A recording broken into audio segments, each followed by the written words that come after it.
Cette leçon abordera les sujets suivants. Contrôle dynamique de conduite. Contrôle de sous-virage. Régulation du couple moteur. Antipatinage. Assistance au freinage d'urgence. Le contrôle dynamique de conduite est une fonction supplémentaire de l'ABS. Le contrôle dynamique de conduite permet de rétablir la trajectoire d'un véhicule lors d'une manœuvre rapide d'évitement d'un obstacle. Lors d'une manœuvre d'évitement, le véhicule réagira selon les conditions du véhicule et de la chaussée, en sous-virage ou en survirage.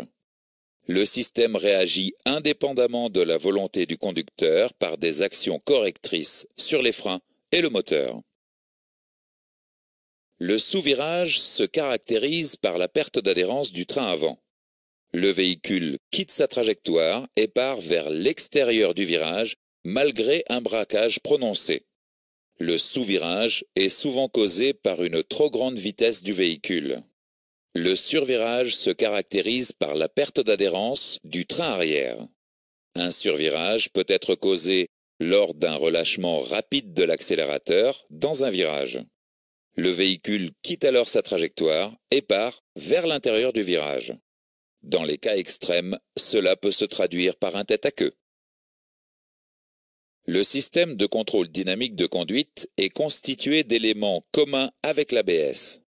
Ce système comporte les éléments supplémentaires suivants: un capteur d'angle volant, une combinaison d'un accéléromètre transversal et d'un capteur de vitesse de lacet, des électrovannes spécifiques à la fonction et un interrupteur d'inhibition placé sur la planche de bord.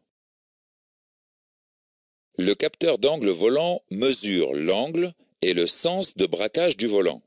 Cette information permet de déterminer la volonté du conducteur et la trajectoire voulue par celui-ci. La vitesse de rotation du volant indique au calculateur s'il s'agit d'une manœuvre d'urgence ou de circulation. Ce capteur permet aussi d'indexer le nombre de tours.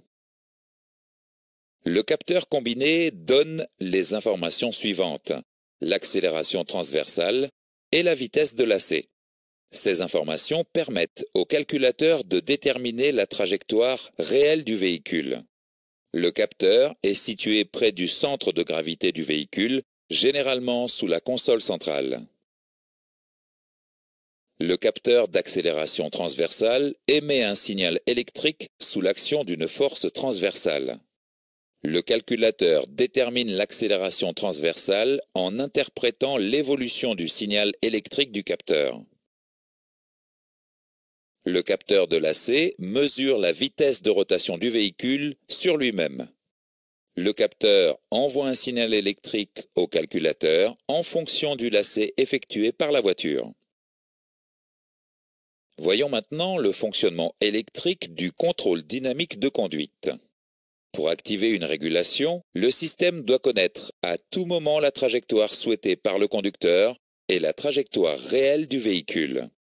Le calculateur reçoit de l'information sur l'angle volant, la vitesse de lacet et l'accélération transversale. Lors d'une régulation, le système utilise l'information du capteur de pression de frein. Voyons de plus près le fonctionnement hydraulique du système. Selon la situation, les freins peuvent être serrés sans intervention du conducteur. Le calculateur ferme l'électrovanne d'isolement et ouvre l'électrovanne d'aspiration. La pompe se met en marche et applique une pression de freinage sur la roue concernée.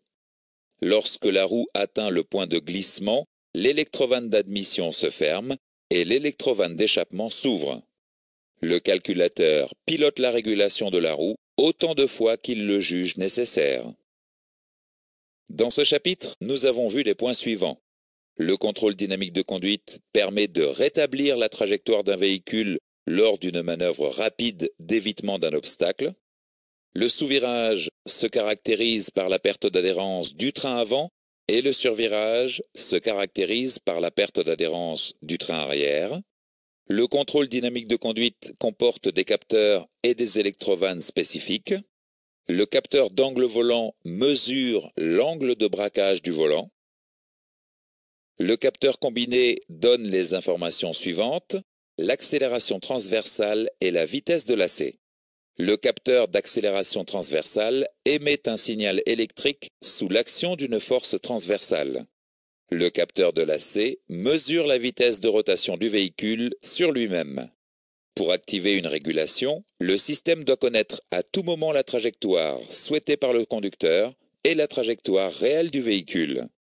Les freins peuvent être serrés sans intervention du conducteur.